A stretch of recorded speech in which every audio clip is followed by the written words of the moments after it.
అంటాము. ప్రణాళిక పంచవర్ష ప్రణాళికల యొక్క రూపక శిల్పి ఎవరంటే జవహర్లాల్ నెహ్రూ గారు అనే విషయం మనం చెప్తాము. ఇప్పుడు ఈయన ఏం చేశాడంటే 1934 సంవత్సరంలో ఏం రాశాడు? ఏ ప్లాన్డ్ ఎకానమీ ఫర్ ఇండియా అనేటువంటి పుస్తకం రాస్తాడు. ఆ పుస్తకంలో ఓకేనా మన మోక్షగుణ విశ్వేశ్వరయ్య గారు ఏం చెప్తాడనంటే, అయ్యా భారతదేశాన్ని ఆర్థిక అభివృద్ధిని సాధించాలనంటే 10 సంవత్సరాలకి మనం ప్రణాళికలు రచించుకొని అభివృద్ధి చేయాలి భారతదేశాన్ని అనే విషయాన్ని మనం మోక్షగుణ విశ్వేశ్వరయ్య చెప్పడం అనేది జరిగిందనమాట. రైట్ ఓకేనా. సరే, తర్వాత మనం చూసినట్లయితే రైట్ భారతదేశానికి పంచవర్ష ప్రణాళికలు అవసరం అని చెప్పేసి 1934 అంటే 38 సంవత్సరంలో మన యొక్క సుభాష్ చంద్రబోస్ గారు 1938లో ఈ 1938లో మన సుభాష్ చంద్రబోస్ ఐఎన్సి కాంగ్రెస్ సమావేశానికి అధ్యక్షుడిగా ఉన్నప్పుడు అక్కడ ఏం చెప్తుంటే భారతదేశానికి పంచవర్ష ప్రణాళికలు కావాలి అనే విషయం చెప్తాడు. వెంటనే నేషనల్ ప్లానింగ్ కమిషన్ అనే దాన్ని జవహర్లాల్ నెహ్రూ యొక్క అధ్యక్షుడు వేయటం అనేది జరుగుతున్న విషయాన్ని కూడా మనం చెప్పుకోవచ్చు అక్కడ. కాబట్టి భారతదేశంలో మొట్టమొదటిసారిగా పంచవర్ష ప్రణాళికలు కావాలని చెప్పినట్టు జాతీయ నాయకుడు ఎవరని అంటాడు మనకు, అప్పుడు ఏమనాలి? సుభాష్ చంద్రబోస్ అనే విషయాన్ని మనం చెప్పుకోవచ్చు. రైట్ ఓకేనా. నెక్స్ట్ మనకు ఉన్నటువంటి అంశాల్లో మరొక అంశానికి మనం వెళ్ళిపోదాం. Right okay. ఏమన్నాడు తర్వాత? బాంబే ప్రణాళిక. బాంబే ప్రణాళిక అనే దాన్ని ఎప్పుడు రచించారు? 1943 సంవత్సరంలో బాంబే ప్రణాళిక రచించడం జరిగింది. 8 మంది ఆర్థిక నిపుణులు ఏం చెప్పారంటే ఏ ప్లాన్ ఫర్ ఎకనామిక్స్ డెవలప్మెంట్ అనేటువంటి కాన్సెప్ట్లో భారతదేశానికి దీర్ఘకాలిక పంచవర్ష ప్రణాళికలు ఉండాలని విషయం వీళ్ళు దీర్ఘకాలిక ప్రణాళిక రచించడం జరిగింది. ఎవరు? ఈ యొక్క 8 మంది పారిశ్రామికవేత్తలు రాసుకొని వాళ్ళు నీట్గా రచించుకొని 1944 సంవత్సరంలో ఆ యొక్క ప్రణాళికను ముద్రించడం అనేది జరిగింది. వీళ్ళంతా కూడా పెట్టుబడిదారి ఆర్థిక వ్యవస్థ ప్రణాళిక అనే విషయం అని చెప్పాలి. రైట్. బాంబే ప్రణాళికను ఏ తరహా అంటే పెట్టుబడిదారి ఆర్థిక వ్యవస్థ విధానం అనే విషయం అని చెప్పరు. వీళ్ళంతా కూడా మౌలిక పరిశ్రమలకు ప్రాధాన్యత ఇవ్వడం జరిగింది. ఎందుకంటే వ్యాపారవేత్తలు మౌలిక పరిశ్రమలకే కదా ఇంపార్టెంట్ ఇస్తారు. బాంబే ప్రణాళిక ఏ తరహా అంటే పెట్టుబడిదారి ఆర్థిక వ్యవస్థను తెలియజేస్తుంది. బాంబే ప్రణాళిక దేని ప్రాధాన్యత ఇచ్చిందంటే మౌలిక పరిశ్రమలకు ప్రాధాన్యత ఇచ్చింది. సో బాంబే ప్రణాళిక దేనికంటే దీర్ఘకాలిక ప్రణాళికకు సంబంధించింది. బాంబే ప్రణాళికను ఎంతమంది రచించారంటే 8 మంది రచించారు. బాంబేలో కూర్చొని వీళ్ళంతా కూడా పారిశ్రామికవేత్తలే. ఏ సంవత్సరంలో రచించారంటే 1943లో దీన్ని బాంబే ప్రణాళికను రాశారు. ముద్రించింది ఇప్పుడంటే 1944 అనే అంశాలు బిట్లు మనం తీసుకుంటూ రావాలి. ఇది బాంబే ప్రణాళికకు సంబంధించినటువంటి సమాచారం. నెక్స్ట్ మనకున్నటువంటి మరొక సమాచారంలో మనము వెళ్ళిపోదాం. నెక్స్ట్ మనకు 1944లో చూడు ప్రణాళిక అభివృద్ధి డిపార్ట్మెంట్ అని దాన్ని 1944లో బ్రిటిష్ ప్రభుత్వం వేస్తుంది. ఎవరు అధ్యక్షంలో అంటే చూడు సర్ అదిర్షాల్ దలాల్ అనేటువంటి సమక్షంలో ఈయనే ఎవరు? ఈ అదిర్ షార్ దలాల్ అనేటువంటి వ్యక్తి ఈయన సమక్షంలో ప్రణాళికను ఏర్పాటు చేయడం అనేది జరుగుతుంది బ్రిటిష్ ప్రభుత్వం. నెక్స్ట్ మనకున్నది ఇంపార్టెంట్ పాయింట్లో ప్రణాళికలకు సంబంధించినటువంటి పాయింట్లో ఏదైనా బిట్ ఉన్నదని అంటే ఒక మంచి బిట్ ఏదంటే ఎంఎన్ రాయ్ గారు. ఓకేనా. ఈ ఎంఎన్ రాయ్ ఈయన ఏం చేస్తారు? పీపుల్ ప్లానింగ్ రాస్తాడు. దాని ప్రజా ప్రణాళికను రచించినటువంటి రచయిత ఎవరని అంటాడు? ఎవరని చెప్పాలి మనము? ఈయన ఎంఎన్ రాయ్. ఈ రాడికల్స్ విప్లవ భావాలు కలిగినటువంటి వ్యక్తి ఈయన అంతా కూడా ఏం చేస్తాడంటే అయ్యా భారతదేశంలో వ్యవసాయ రంగం అభివృద్ధి అవ్వాలి, భారతదేశంలో అంటే నిత్యావసర వస్తువులను ఉత్పత్తి చేసే పరిశ్రమలు అభివృద్ధి అవ్వాలనే కాన్సెప్ట్తో ఈయన ముందుగా చూడు వ్యవసాయ రంగానికి ప్రాధాన్యత ఇవ్వాలి, వినియోగ వస్తువులు పరిశ్రమలను అభివృద్ధి చేయాలి అని చెప్పేసి ప్రణాళికలు రచించండి అని విషయం చెప్తారు. ప్రజా ప్రణాళికలు రచయిత ఎవరంటే ఎవరన్నా? ఎంఎన్ రాయ్. ఏ సంవత్సరంలో ప్రజా ప్రణాళిక రచించారంటే 1945. ప్రజా ప్రణాళిక ఏ సంవత్సరం అంటాడు? 1945. ఎందుకంటే మీకు జతపరచుము అని అడగడానికి అవకాశం ఉంది. బాంబే ప్రణాళిక ఏ సంవత్సరం అంటాడు? ప్రజా ప్రణాళిక ఏ సంవత్సరం అంటాడు? సర్వోదయ ప్రణాళిక ఏ సంవత్సరం అంటాడు? ఓకేనా. రైట్ ఓకేనా. అదేవిధంగా మనకు గాంధీ ప్రణాళిక ఈ విధంగా ప్యాచింగ్ ఇచ్చేదానికి సువర్ణ అవకాశాలు ఎక్కువగా ఉంటాయి. కాబట్టి ఇలాంటి అంశాలు కూడా మీరు జాగ్రత్తగా చూడండి. నెక్స్ట్ మనకున్నటువంటి అంశాల్లో మరొక కీలక అంశం ఏంటంటే ఇక్కడ మనకు 1946లో ఏం జరుగుతుందంటే high levels advisor planning board 1946 వీళ్ళు ఇస్తారు ఏమని? భారతదేశానికి స్థిరమైన ప్రణాళికలు అవసరం. భారతదేశానికి స్థిరమైన ప్రణాళికలు అవసరమని తెలిపినటువంటి కమిటీ ఏదన్నట్టు high level adviser planning committee board 1946. ఓకేనా. కాబట్టి వీళ్ళు స్థిరమైనటువంటి ప్రణాళికలు ఉండాలని చెప్పేసి భారతదేశానికి చెప్పడం జరిగిన విషయాన్ని కూడా మనం చెప్పవచ్చు. నెక్స్ట్ మనకు ఉన్నటువంటి అంశాల్లో మరొక అంశం ఏదనంటే రైట్. ఓకేనా, మీరు చూడండి ఎంత మంచిగా ఉన్నాయో. రైట్. ఓకేనా, రైట్. సో నెక్స్ట్ మనకు చూడండి 1950లో సర్వోదయ ప్రణాళికలు వస్తాయి. ఈ సర్వోదయ ప్రణాళికలను రచించిన వాడు ఎవరనంటే ఎవరని చెప్పాలి మనకు జయప్రకాష్ నారాయణ అనే విషయాన్ని మనం ఇక్కడ మనము చెప్పుకోవచ్చు అనమాట.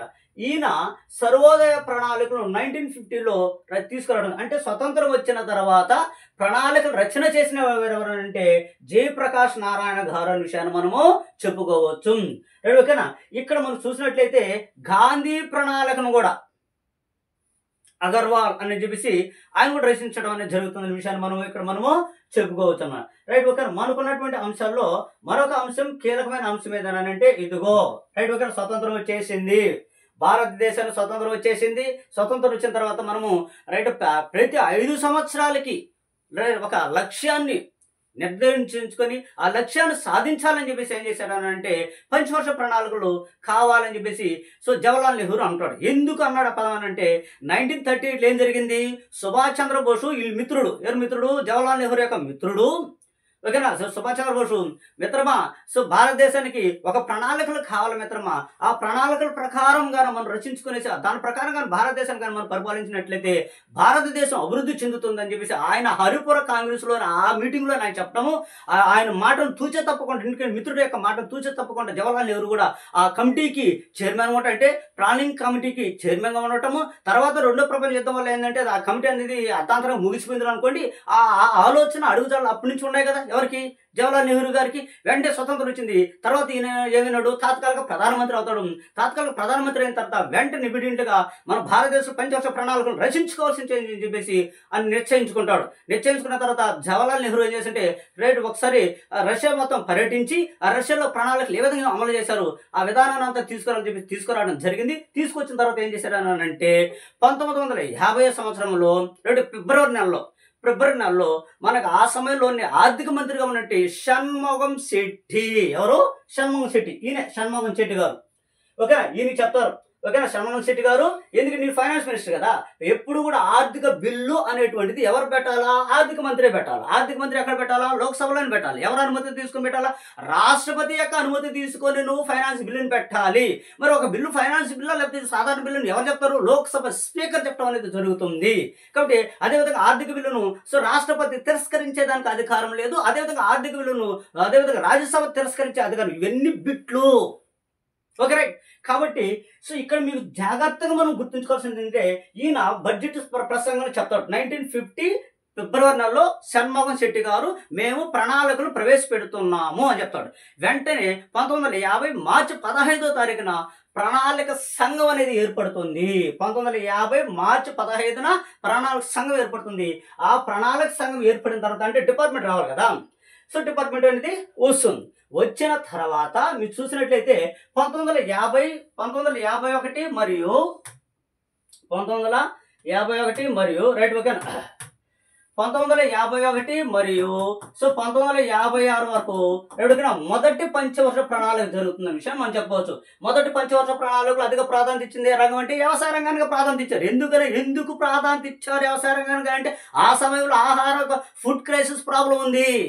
కాబట్టి మన భారతదేశంలో నీళ్లు ఉన్నాయి, అదేవిధంగా సారవంతమైన ఒండ్రి నేలలు ఉన్నాయి, నల్లరేగడి నేలలు, అదే ఎర్రరేగడి నేలలు ఉన్నాయి, అనేక నేలలు ఉన్నాయి, నీళ్లు ఉన్నాయి. అంటే భారతదేశానికి అతిపెద్ద జాతీయ నది అయినటువంటి గంగా నది ఉన్నది. గంగా నది పరిసర ప్రాంతాల్లో ఎక్కువ మోతాదులో మనకు ప్రజలు నివసిస్తున్నారు. కాబట్టి వాళ్ళకందరికీ ఆహారం కావాలని చెప్పేసి నిర్ణయించినటువంటి జవహర్లాల్ నెహ్రూ గారు, అదేవిధంగా గుర్జాలాల్ నంద గారు మొదటి పంచవర్ష ప్రణాళికకి అధ్యక్షుడు ఎవరు, ఎప్పుడు కూడా ప్రధానమంత్రి పోతే ఆ సమయంలో ప్రధానమంత్రి ఉంటే జవహర్లాల్ నెహ్రూ అన్నారు. ఆ సమయంలో ఉపాధ్యక్షుడు ఎవరంటే గుర్జాలాల్ నంద గారు. ప్రణాళికలకి ఉపాధ్యక్షుడు. మొదటి పంచవర్ష ప్రణాళిక అధ్యక్షుడు ఎవరంటే జవహర్లాల్ నెహ్రూ. మొదటి పంచవర్ష ప్రణాళిక ఉపాధ్యక్షుడు ఎవరంటే గుర్జాలాల్ నంద గారు అనాలి. అదేవిధంగా మొదటి పంచవర్ష ప్రణాళికలు భారతదేశం ఇంట్రొడ్యూస్ చేస్తామని చెప్పిన వ్యక్తి ఎవరంటే షణ్ముగం శెట్టి గారు అనే విషయాన్ని మనం ఇక్కడ చెప్పుకోవచ్చు. వెంటనే మొదటి పంచవర్ష ప్రణాళికల్ని తీసుకోవడం జరిగింది. కాబట్టి ఇప్పుడు మనకు జాగ్రత్తగా మొదటి పంచవర్ష ప్రణాళిక దేనికి ప్రాధాన్యత ఇచ్చింది? వ్యవసాయ రంగానికి ప్రాధాన్యత ఇవ్వడం అనేది జరిగింది. ఇప్పుడు వ్యవసాయ రంగానికి ప్రాధాన్యత ఇస్తే వ్యవసాయ రంగానికి నీళ్లు కావాలి కదా, వ్యవసాయ రంగానికి ఎరువులు కావాలా, సో వ్యవసాయానికి నీళ్లు కావాలా, ఎరువులు కావాలి కదా. ఈ ఎరువులు ఇవన్నీ ఎక్కడి నుంచి వస్తాయి? అదేవిధంగా వాళ్ళకి కావాల్సిన డబ్బులు కావాలి, బ్యాంకులు ఏర్పాటు చేయాలి. ఇవి ఎట్లన్నింటినీ ఏర్పాటు చేయడం అనేది జరిగిన విషయాన్ని మనం చెప్పుకోవచ్చు. అంటే అందులో భాగంగా మనకు బాక్రా నంగల్ ప్రాజెక్ట్ తీసుకురావడం జరుగుతుంది, హీరాకుడ్ ప్రాజెక్ట్ తీసుకురావడం జరుగుతుంది, అదేవిధంగా దామోదర్ వ్యాలీ ప్రాజెక్ట్, మరి అదేవిధంగా మనం చూస్తే నాగార్జున సాగర్ ప్రాజెక్ట్, మరి అదేవిధంగా చూస్తే మనకు మంచికాండ్ సో ప్రాజెక్ట్ని, ఇలాంటి ప్రాజెక్టులన్నీ కూడా తీసుకొచ్చేసి సో ప్రాజెక్ట్ అంటే నదిలో నీటిని చెక్ కట్టి ఆ నీటిని వ్యవసాయానికి మరించడం అనేది జరిగిందనే విషయాన్ని మనం చెప్పుకోవచ్చు అనమాట. మొదటి పంచవర్ష ప్రణాళికలో రైట్ ఓకేనా. సో ఒకసారి అడిగిన ప్రశ్న చూడండి, నాగార్జున సాగర్ ప్రాజెక్ట్ ఏ ప్రణాళికలు వచ్చింది అన్నాడు? మొదటి పంచవర్ష ప్రణాళిక వచ్చింది. ఇంకోసారి అయితే మంచికాండ్ జలపాతం ఏ ప్రణాళిక వచ్చింది? సో మొదటి పంచవర్ష ప్రణాళికలో విషయాన్ని మనం చెప్పవచ్చు. రైట్ ఓకేనా. ఇక్కడ మనకు సో ఈ ప్రాజెక్టులు కూడా మనకు అదేవిధంగా సింద్రి ఎరువుల కర్మాగారం అని చెప్పేసి సో ఎరువుల కర్మాగారం కూడా ఏర్పాటు చేసుకోవడం జరిగింది. అదేవిధంగా 1955 సంవత్సరంలో SBI అనేటువంటి బ్యాంకుని ఏర్పాటు చేసుకోవడం జరిగింది. అంటే అంతకుముందు ఉండేది ఇంపీరియల్ బ్యాంకు కాదంటే తర్వాత ఏమైంది మనకు SBI, state bank of India. భారతదేశంలో అతి పెద్ద బ్యాంక్ అంటే SBI. మొదటి పంచవర్ష ప్రణాళిక తీసుకొచ్చిన బ్యాంక్ ఏంటంటే SBI. ఎప్పుడు తీసుకొచ్చారంటే SBI ఇప్పుడు నామకరణం చేసినంటే 1955లో నామకరణం చేయడం జరిగింది. ప్రైవేట్ రంగంలో అతిపెద్ద బ్యాంక్, ప్రైవేట్ రంగంలో తీసుకొచ్చిన గొప్ప బ్యాంక్ ఏదంటే ICICI బ్యాంక్ కూడా ఇదే సంవత్సరంలో తీసుకురావడం జరిగిన విషయం కూడా మనం చెప్పవచ్చు అనమాట.